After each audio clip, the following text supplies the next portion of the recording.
নমস্কার। সহজ জীবন চ্যানেলের পক্ষ থেকে সকলকে অনেক শুভেচ্ছা। আমাদের জীবন কিন্তু অনেক সহজ এবং অনেক সোজা, আমরাই সেটাকে কঠিন করে বসি। আজকে আমাদের আলোচনার বিষয় থাকছে আমাদের জীবন নিয়ে এবং আমরা কিভাবে আমাদের জীবনকে কঠিন করে তুলি সেই বিষয় নিয়ে। আমরা অনেক সময় অনেক কাজ করি, যেই কাজগুলো করলে আমাদের কোনো উপকার হয় না বা আমরা কাজগুলো করে কোনো উপকৃত হই না। আমরা অনেক সময় অনেক ক্ষুদ্র ক্ষুদ্র স্বার্থে নিজের ভালো সময়টাকে, মহামূল্যবান সময়টাকে নষ্ট করে দিই। প্রথমে একটা সুন্দর ঘটনা বলি, স্বামীজির জীবনের ঘটনা। স্বামীজি বলেছেন, তিনি একদিন নদীর পাড়ে দাঁড়িয়েছিলেন। গল্পটি আমরা অনেকেই শুনে থাকব, কিন্তু গল্পটি বলার উদ্দেশ্য হচ্ছে, একটা মহান উদ্দেশ্য রয়েছে, সেটা পরে আমরা বুঝতে পারবো। এবার স্বামীজি একটা নদীর পাড়ে দাঁড়িয়ে আছে নদীটা পার হবে বলে। এমন সময় একজন মহাবিজ্ঞ লোক, একটা বয়স্ক লোক এসে সেখানে উপস্থিত হলেন এবং তিনি কি করলেন, নদীটাকে পার করে ফেললেন। কোনো নৌকা বা জাহাজে করে নয়, সম্পূর্ণ পায়ে হেঁটে জলের ওপর দিয়ে। স্বামীজি কোনো রকমই অবাক হলেন না। সেই ব্যক্তি ওপারে গিয়ে আবার ওপার থেকে ইতিমধ্যে ঘুরে স্বামীজির কাছে উপস্থিত হলেন। তখন স্বামীজিকে বলছেন, আপনি এখানে কেন দাঁড়িয়ে আছেন?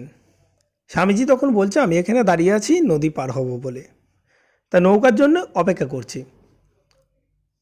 তখন সেই ব্যক্তি বিবেকানন্দকে বলছে, আপনি তো স্বামীজি না? আপনাকে লোক এত ভালোবাসে, এত মানে, কিন্তু আপনি সামান্য একটা নদী পার হওয়ার জন্য নৌকার অপেক্ষা করছেন। এদিকে দেখুন, আমার কত ক্ষমতা, আমার কত শক্তি, আমার কত জ্ঞান, আমি জলের উপর দিয়ে হেঁটে পার হয়ে যাই। তখন স্বামীজি তার কথা শুনে একটু মুচকে মুচকে হাসে। তারপর কিছুক্ষণ পরেই সেখানে একজন মাঝি নৌকা নিয়ে উপস্থিত হয়। সেই ব্যক্তিকে নিয়ে স্বামীজি সেই নৌকায় ওঠে এবং নদীর ওই পারে যায়। নদীর ওই পারে যাওয়ার পর সামান্য কিছু পয়সা, হয়তো 20 পয়সা কি 10 পয়সা, এরকম সামান্য কিছু পয়সা সেই মাঝির হাতে দেয় নৌকা পারাপারের জন্য। সেটাই ছিল পর্যাপ্ত মূল্য।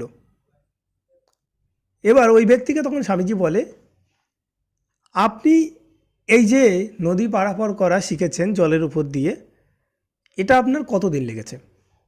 তখন ওই ব্যক্তি বলে, আমার এটা শিখতে 15 বছর লেগে গেছে। তখন স্বামীজি বলে, যেই কাজটা আপনি সামান্য 25 পয়সা দিয়ে করতে পারেন, সামান্য পয়সা দিয়ে যে কাজটা আপনি করতে পারেন, সেই কাজটা করার জন্য আপনি আপনার জীবনের 15টা বছর ব্যয় করে দিয়েছেন। তাহলে মানুষ কেন আপনাকে ভালোবাসবে? আপনি দেশের জন্য কি করেছেন? আপনি মানুষের জন্য কি করেছেন? আপনি তো নিজের জন্য করেছেন, তাও দীর্ঘ 15 বছর ব্যয় করে এই সামান্য 25 পয়সার কাজ। ঠিক সেই রকম আমরাও অনেক কাজ করে থাকি যেগুলি আমাদের কোনো প্রয়োজন হয় না। আমরা অনেক জায়গায় সময় ব্যয় করি যেখানে আমাদের কোনো লাভ নেই, সামান্য কিছু লাভ। একটা ব্যবসা করছি আমি, সেই ব্যবসাটাই আমার লাভ আসছে না, বারবার সেখানে লস হচ্ছে। তাহলে যখন আমি বারবার লস করছি, তখন আমাকে বুঝতে হবে, সেই ফান্ডামেন্টালটাকে বুঝতে হবে যে আমি ভুল কোথায় করছি। তখন আমি যখন বুঝতে পারছি এই যে বিষয়টা, যেমন আমি দার্জিলিংয়ে আছি, ধরুন দার্জিলিংয়ে আমি যদি ফ্যানের ব্যবসা করি, আমার নিশ্চয়ই চলবে না। যদি আমি সাবানের ব্যবসা করি, নিশ্চয়ই চলবে না, কারণ দার্জিলিংয়ে পাহাড়ি এলাকার মানুষরা স্নান খুব কম করে, ফ্যান ওখানে লাগাই না, এসি লাগে না। আচ্ছা, এবার বিষয় হচ্ছে, আমি যদি ওখানে বিভিন্ন রকম সেন্ট জাতীয় জিনিস, আতর, বিভিন্ন সেন্ট ওরা বেশি ব্যবহার করে, তাহলে আমাকে সেন্টের ব্যবসা করতে হবে, তাহলেই কিন্তু ওখানে চলবে। এবার আমি যদি, যেখানে প্রচণ্ড গরম, সেখানে যদি আমি সাবানের ব্যবসাটা করি, সেখানে কিন্তু আমার ব্যবসাটা খুব ভালোভাবে চলবে। তাহলে যখন আমি বুঝবো যে আমি ভুল জায়গায় ভুল ব্যবসা শুরু করেছি বা ভুল জায়গায় ভুল কিছু করছি, তখন সেখান থেকে দ্রুত সরিয়ে আসতে হবে এবং সেই জায়গাটা ত্যাগ করতে হবে। সেখানে বৃথা সময় অপচয় করে আমার লাভ নেই। বৃথা সময় অপচয় করে কি আমার লাভ আছে?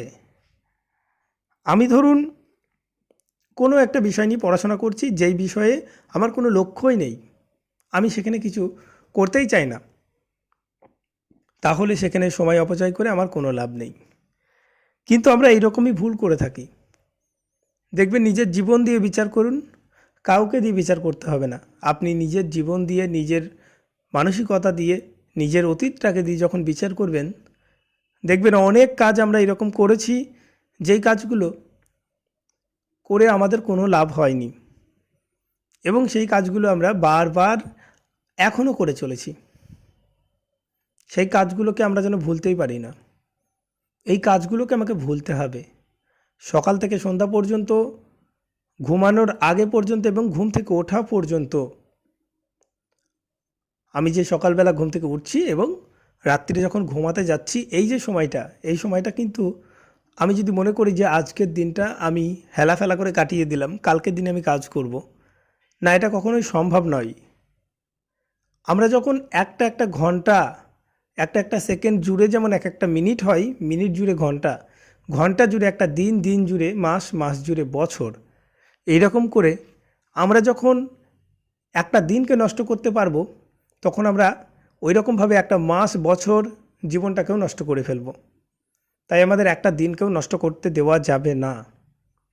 প্রত্যেকটা দিন আমাদের কাছে খুবই গুরুত্বপূর্ণ। প্রত্যেকটা দিন আমাদের কাছে ভীষণ গুরুত্বপূর্ণ। আমি আবারও বললাম, কেন? আমরা এই দিনটাকে পরিবর্তন করতে পারলে আমরা কিন্তু আমার জীবনটাকে পরিবর্তন করে ফেলব। আমরা যদি মনে করি সারা পৃথিবীকে পরিবর্তন করতে পারবো আমি, সেটা কি কখনোই সম্ভব? কখনোই সম্ভব নয়। কারণ আমার দ্বারা সারা পৃথিবী পরিবর্তন করা সম্ভব নয়। আমি যখন আমাকে নিজেকে পরিবর্তন করতে পারবো, তখন কিন্তু পৃথিবীটা এমনিই বদলে যাবে। আমরা বলি না যে আমাদের মন হচ্ছে, তাই আমাদেরকে নিজেকে পরিবর্তন করতে হবে। আমি একটা কিছু চাইছি, কোনো একটা কিছু অর্জন করতে চাইছি, কিন্তু তার জন্য কোনো কাজ করছি না। এটা কি সম্ভব? আমি কি কখনোই পেতে পারি সেই জিনিসটা? কখনোই পেতে পারি না। আমি যদি কোনো জিনিস চাই, তার জন্য আমাকে পরিশ্রম করতে হবে, কাজ করতে হবে। কারণ কাজের বিকল্প কিচ্ছু নেই। আমি যদি মনে করি শুধুমাত্র প্ল্যান, পরিকল্পনা করে আমি সব কিছু পেয়ে যাব, সেটা কখনোই সম্ভব নয়। তাই আমাদের পরিকল্পনা থাকতে হবে, সেটা অবশ্যই দরকার আছে। কারণ পরিকল্পনা ছাড়া আমরা কখনো সফল হব না। পরিকল্পনাহীনভাবে যদি কোনো কাজ করি, তাহলে আমাদের ব্যর্থতা নিশ্চিত। আবার যদি সারা দিন রাত ধরে পরিকল্পনা করে যাই, কিন্তু তাহলেও আমাদের ব্যর্থতা নিশ্চিত। তাহলে আমাদের কি করতে হবে? আমাদের কিন্তু কাজও করতে হবে, পরিকল্পনাও করতে হবে। অতএব আমরা পরিকল্পনার সহিত কাজ করব। কোনো কাজ করার আগে বারবার চিন্তা করে, বারবার ভাববো, তারপর কাজটাকে শুরু করব। একটা কাজ করছি, কাজটাকে শুরু করে দিলাম হঠাৎ করে, না, কাজটা শুরু করার পর দেখলাম যে কাজটার বিষয়টা খুব খারাপ হচ্ছে বা আমার দ্বারা হবে না, আমি কাজটাকে ছেড়ে দিলাম, আমার সময়, অর্থ সব কিছু নষ্ট হয়ে গেল। এরকম একটা ঘটনা ঘটেছিল আমার সঙ্গে, আমার বাস্তব জীবনের ঘটনা। আমি এক জায়গায় একটা দোকান ঘর ভাড়া নিয়ে ব্যবসা করব প্ল্যান করেছিলাম।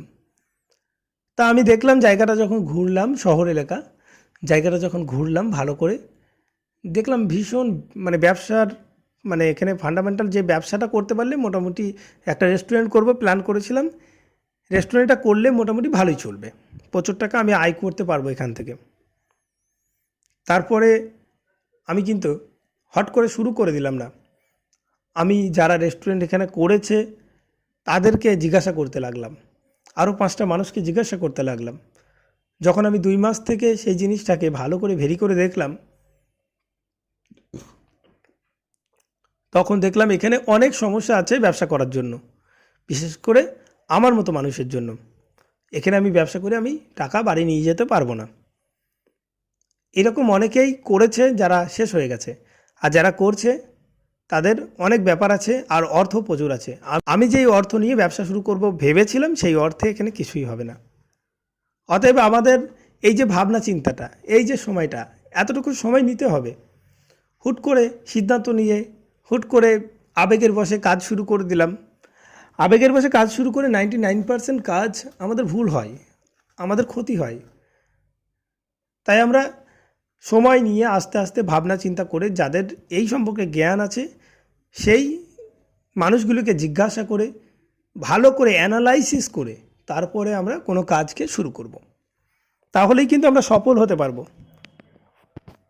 না হলে আমাদের সফল হওয়া এক পক্ষে অসম্ভব। আর একটা সময় আমরা নিজেকে দোষ দেবো, জায়গাটাকে দোষ দেব,